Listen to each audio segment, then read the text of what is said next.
Some of the leads the police are following come from tips and from the tips hotline. And KMBC 9's Michael Mahoney is live now with how that system works. Michael?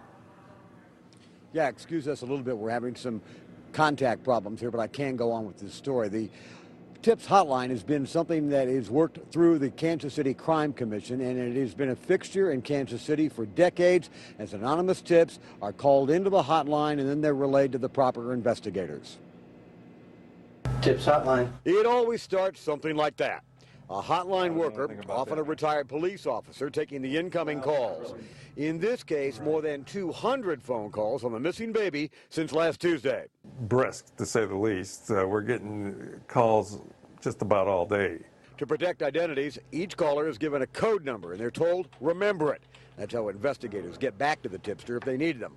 Fitzgerald says in this case, some people are calling in tears, often with very unlikely leads, but he also says they call, in his words, to unburden their soul.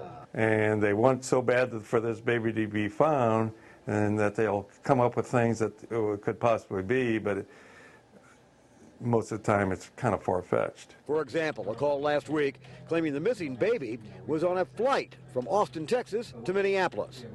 And so, who's calling in with tips in this case? I'd say a good majority of our calls are women.